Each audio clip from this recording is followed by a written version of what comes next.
Hi, I'm Greg Schaefer, and welcome to the virtual CISO moment. Daniel Moses joins us today. He is SDR for Cyble Incorporated. Daniel, thank you so much for joining us today. Yeah, thanks, Greg. Super happy to be here. Love the intro. Love listening to that every time. One day, I think I'm going to be on the guitar doing that for you. Well, that's not me on drums or guitar. I wish I was. I do a little bit of guitar, but I can do like 4 or 5 chords now. So one of these days, maybe I'll try to learn a little bit more. Let's talk about your past, how you got into the whole technology cyber realm and what led you to where you're at today and what are you doing today? Yeah, absolutely. So first of all, I just want to say thank you, though. I met Greg, everybody else that's watching here, just prospecting. So like you said, I'm in sales, and I like to go about it a natural way. And just found Greg and his podcast, and it's been amazing. So I just want to say thank you first and foremost. Thank you. Um, but yeah, like I said, thanks for having me on. So I started my cyber journey actually as a teenager, and I was hacking PlayStations, iPhones, you know, running programs to guess internet passwords. So I wasn't actually doing it in the right way. Just simple gray hat tactics. And as a teenager, I didn't think I was doing anything wrong. I didn't realize the kind of harm and stuff like that I could implement. I didn't realize the power in all these tools. Hmm. But I was fascinated with what could be done. So fingers crossed. I don't think I hurt anybody. I kind of just stay to devices and stuff, but I know there's Well, some harm. hopefully the statute of limitations is gone too. Yeah, So, that's right. That's right. But yeah, not really thinking about the consequences. And all of this changed though quickly because I had my first of 6 children graduating high school, and so I was kind of forced into a different career path right off the bat. I started in automotive, kind of led towards electrical because I've always just been in gadgets of some kind, which then changed into retail management. And then during the pandemic, I found myself unemployed like many others. And I'm a man of faith, and I believe in God, and I knew that He had everything under control. But I had a pivot. I've got 6 kids, a wife. At that time, I think it was a dog and a turtle and 3 fish. my um, gosh. so I had to do something, and just praying with the family, and an opportunity came for me, and I was able to actually go back to school. I'm like, what better time to pivot my career than when you're unemployed? That makes So sense. Yeah. yeah, so I actually graduated from the cybersecurity boot camp from CU of Boulder. This was back in March of 2023. So this is actually really, really fresh and recent. And originally, I planned actually entering the field of digital forensics and incident response through. I was working for Comcast at the time. And I just didn't have quite the experience. I know you've shared it through LinkedIn, and I think a lot of other people too have seen it. That this is one of the hardest fields, honestly, to get into cybersecurity, It especially in is. a technical role. Hmm. So trying to figure out how to get through that gap of well, hey, this is entry level, but I need 5 years of experience, but I don't have that, but I have this experience and not that. It was difficult, and also when we graduated, there was I don't know how many thousands of layoffs that happened. Um, so again, I was at a critical point, and I was like, all right, what do I do? Um, but thankfully, I have a background in sales, and I said, you know what, let's start looking at opportunities there. And that's how I found myself here at Cyble. We're a leader in threat intelligence, and yeah, I just try to do my best to be an ambassador and share all the tools and also all the resources that we have to the world. Because I mean, it's the threat actors aren't going to be stopping, unfortunately. No, no, absolutely not. Now, is sales your final destination in cyber, or do you see yourself continuing to go down the digital forensics route? Oh man, I would say I would love to do the digital forensics route. Absolutely love it.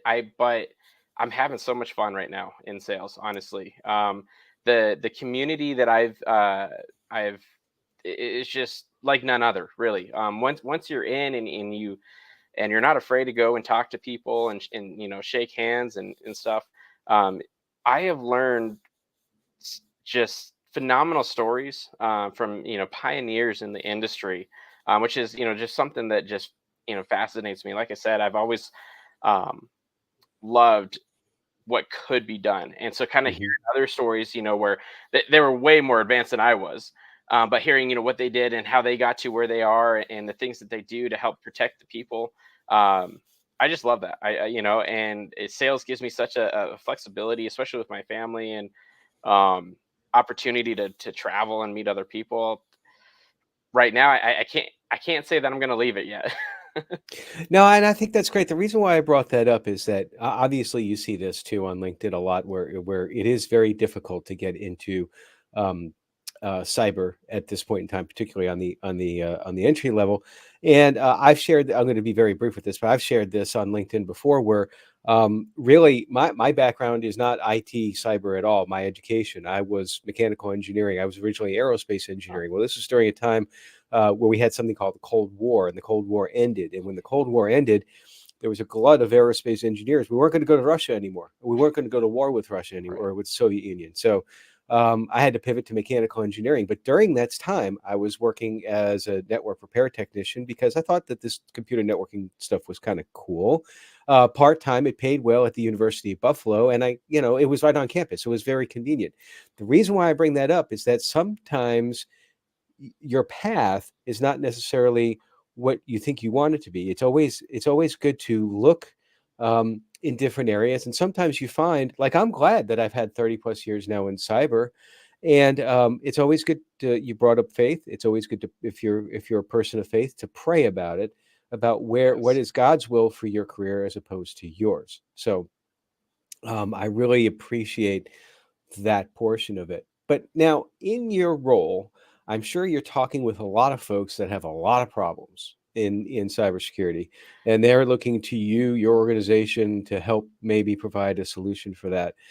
What are some of the well, first I'll ask, what's your Cyble's customer base like? What's your typical customer? Or are you kind of all across the board, large and small, all industries? Yeah, we really are across all industries. I can't say that we're heavy on one over the other, because we truly do provide a custom solution. So, Cyble's goal, honestly, like in layman's terms, is we want to be the Walmart so that we're everywhere for everyone. Anybody can have access to threat intelligence. The Walmart of threat intelligence. I kind of like that. Yeah. So, in that course, you've been exposed, then I would take it, to probably businesses of all sizes and shapes and all that, right? Yeah, Like, absolutely. Yeah, I so, mean, from mom and pop all the way up to like some of the biggest corporations you can think of. so from your perspective, then, what do you think are one or a couple of the most significant, largest threats right now to small and mid-sized businesses from a cybersecurity perspective today? Yeah, so I mean, we see it every day. I think if you're reading even in big news, I think we see it. I'm going to actually mention three. So I think it's going to be ransomware, Hmm. phishing attacks, and then supply chain vulnerabilities. So otherwise known as like third party breaches. Hmm. Um, and they happen for a lot of different reasons. So I'm going to start with phishing attacks first because that's usually how a threat actor kind of gets in. It's just those simple emails. You're not paying attention. I've been at fault to it too. Or I just woke up. What is this email? Click. Oh no. you know, and, and that's what they're hoping on. And we see so many of them. We think, oh, it's not going to happen to me. It's not going to happen to me. But sometimes they're so simple and so basic that we don't put thought into it. And that's usually the gateway for these threat actors, which then leads into other things. So, like ransomware attacks, which I think are the most detrimental to companies. We see that, at times, in the dark web, they're just trying to sell the information, and they'll come back. They may or may not have this information, but they'll tell you that they do, and they've locked it up. So that's where our company comes in. We can actually interact with the threat actors to see if they have this information for real or not. Hmm. And but yeah, so ransomware attacks are I mean, we saw it with what was the last summer with MGM. And Um, sometimes ransomware attacks, they actually start with a phishing email, right? So they're exactly. kind of interrelated there. Yep, exactly. And then the other one that, like I said, is supply chain vulnerability.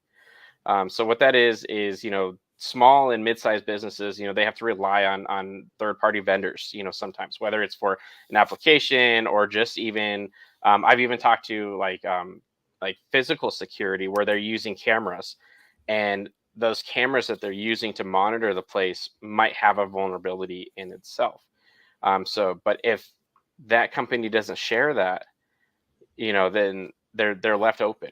Hmm. So those are kind of the three that I see most common, especially amongst like the small and medium business is for sure, but they can happen to the largest ones as well. Well, you think about supply chain as well too.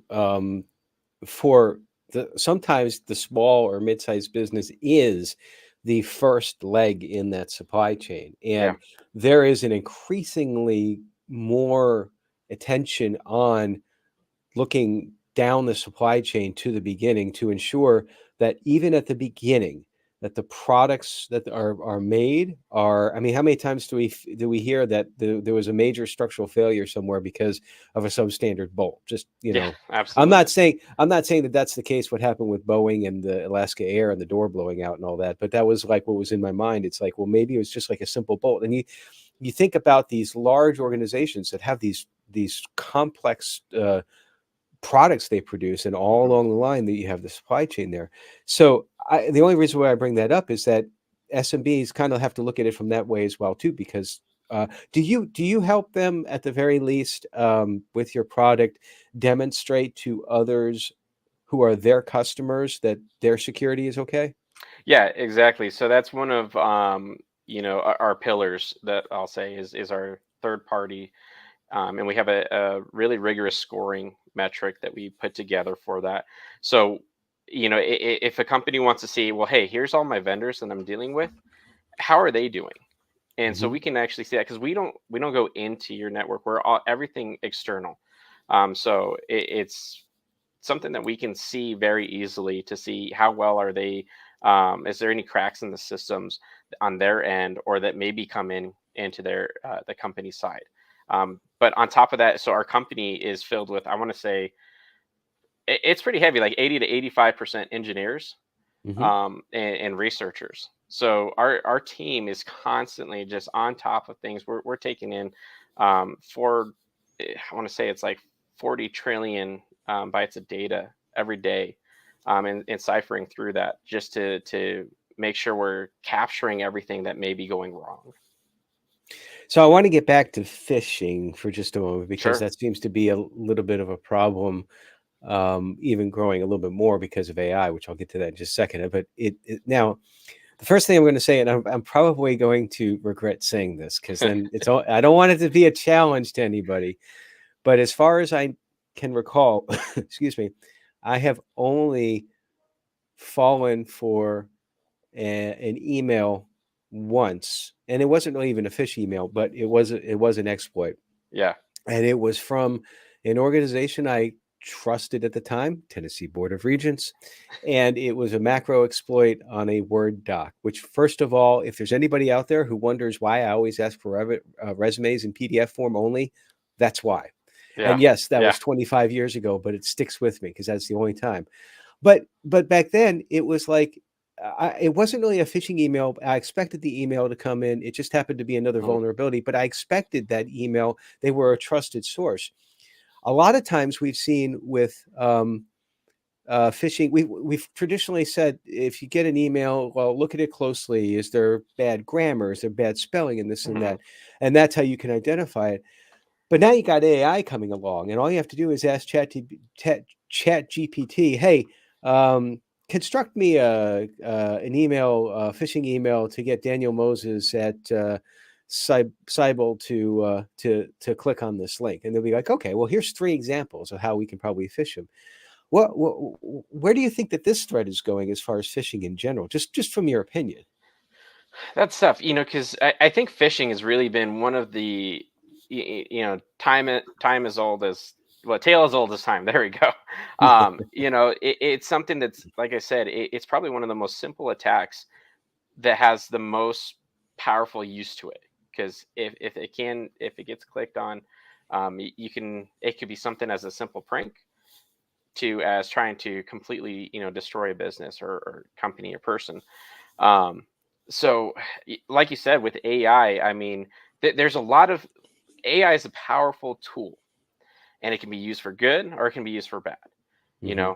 And ultimately, it just comes down to, okay, can enough of us good people counteract the bad things that are happening? And I think we can, but I think a lot of it is going to come down to training. I know, um, through my different careers that were outside of IT. IT was trying to do training for us, and I remember at that point in time understanding it, just because that's kind of how I grew up. But seeing the rest of the people just like, whatever, this is dumb, I don't care, and get through it. So it's got to be taken serious, and I don't know if that's going to start. I think it should start at the high school level. Well, engaging folks, and it's really tough for me to think about where to best engage it because none of this stuff existed when I was in high school. Mm. But if you can build into an awareness of respect, I guess maybe an analogy would be automobiles. We've driven in cars. I mean, even with me, I mean, cars have been around all my life. I'm not that old. Um, we've respected cars. We've known that there are certain things you need to do. You need to put your seatbelt on. Thank you, law in like 1969. Learned that from the Brady Bunch. That was a big deal back then, by the way. They Yeah. actually had to have on the TV shows. They had the view of folks putting on the seatbelt, and why were they doing that? They were doing that to raise a public awareness of the needs to do that. Yeah. So maybe with regards to fishing, we need to start doing the equivalent of the seatbelt in the Brady Bunch episodes and kind of introducing it cybersecurity basics in some media like early on, like you said, so that by the time you get to high school, you already know all about all that stuff. I just thought about that, but I think that's not a bad idea. What do you think? Yeah, absolutely. Because I mean, so I take my own life, like I they call me a millennial. I hate that name, but I grew up in the computer age. So I was blessed to have a computer in my home when I was at the age of 10. Yeah, Hmm. not a lot of people had that. Um, but even in elementary, I remember in first grade they had those Mac, I forget what they're called. I think just Mac PCs or something, or with the We color called them background. toasters. Yeah, yeah, They look like toasters. exactly. So I mean, from an early age, I've had that, technology integration in my life, and I think that's, kids learn, as we know, their brains absorb so much at a younger age. So if we start just implementing just those small understandings, such as fishing, like, hey, here's what it is, because I even look at my past and my kids, they still don't understand how dangerous the internet can be. So Hmm. I've had those own coachings with my kids, where my kids are like, oh, this is dumb, why can't I have social media? Well, let me share. Have you ever said this or that? Yes. Okay, if you posted that, it's there for life. Right. So I agree. I really think, and I've talked to some people, and I know that it's a movement that people are really trying to figure out, is how do we teach the younger generation so that it spreads and grows as the generations go on about cyber safety. Yeah, that's going to be an interesting path to watch because I'm definitely interested to see where that goes. But in the meantime, everything cyber, everything technology, all of this wonderful information security, cybersecurity world that we're in can get to be quite stressful. And it's a you see on LinkedIn, you see in other places, people that are dealing with stresses of being in cyber, people with dealing with stresses of trying to get in, Hmm. or who have been in infosec and then have lost their jobs and all that. And it's an incredibly stressful environment. I'm not saying that other fields aren't, but I think sometimes that we have a bigger problem there because we demand so much of ourselves. We need to step away to be able to take care of ourselves mentally and spiritually and Yeah. physically. What's one of the things that you do to step away? So for me, honestly, what I love music, Mhm. and when I'm feeling just the stress of the world, I know that Jesus told me in the Bible that put my burdens on Him, for His yoke is easy, right? And so Mhm. for some people, they're like, oh, I don't believe in that. Try it. That's all I can say Yeah. is try it, because man, I can't tell you how much easier my life has been having that information and saying, okay, I can't deal with this. I need help. And so, diving into the Bible has been so helpful for my path, and especially de-stressing. But like I said, music too, just being a part of my church community, the worship. And I'm actually a little bit unconventional. I am a big fan of Christian hard rock and hip hop, and a lot of people don't. They're like, "What is that?" You know, there's actually Christian metal and hard rock and rap and all that stuff, and it's so much fun. So those are the kind of things that I do to really just kind of step back, go walk, go take a walk, listen to some music, and and just read my word. I've got got my Bible right here because I know I need it on the daily. So Well, yeah, I mean, any sort of art expression can be used to express faith. It's not. Yeah, I know some people might think, well, I go back to the what was it? I can't remember who it was back in the day, but they were saying that heavy metal was evil. It's like, yeah, well, the music itself isn't evil. Maybe the message is, but I right, mean, so the art, the form in and of it itself. But I wanted to mention too. You talked about faith, and I don't think I've ever mentioned it on here beforehand. But even when you're on LinkedIn, it's like LinkedIn. There are communities for those who share the faith or who are interested. Like I believe you and I are members of the Faith in Jesus Forum or yep, community or something like that. It's called. And sometimes when I am stressed and looking at some of the things that I see coming across LinkedIn, because that can be stressful. It's social media like anything else. A lot of times it's more about learning about other breaches and all that. Yay! That's how I found out about Fortinet today. yeah, We're recording this a few days before it goes on the air. But if you're interested, just do a search on that, and yeah. certainly you can. There's some wonderful resources out there. Well, what are your future plans? I mean, you talked about maybe like wanting to help do the intro role for us on our next season or That's something. right. Play some guitar. I would love to say I had that skill, but really I don't. I mean I can play a mean guitar hero. So I mean, but yeah, like I said, I love what I'm doing. Cyble's been so good to me in my family, and the people that I'm meeting along the way.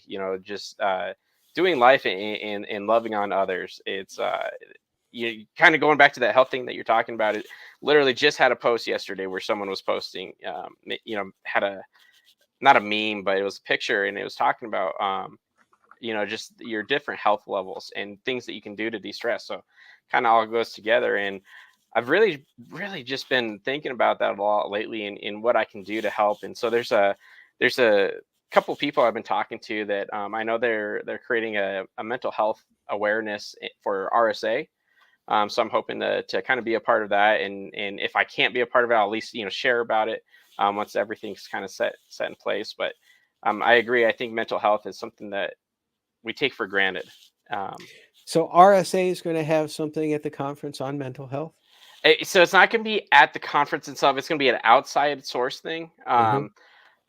So yeah, I'll have to I'll find out the information. So Maria from Newspire, George, he's also another podcaster, and Carlos, they're the ones that have kind of created this event so that people can gather together and find different ways to help them with their mental health. And those are all from Newspire. No, Maria's from Newspire. George, sorry, horrible at names, but he's on another big podcast, Brass Knuckles. Oh my gosh, the name's blanking off of my mind, but yeah, I'll have to find that information, and I'll share that with you, and maybe you can give a shout out to that if you'd like. Well, and part of the reason when is RSA this year? Do you remember off the top of your head? I, I don't. I'd have to look. Yeah, because I've got I've got so many meetings going on right now. So. Because I have never been.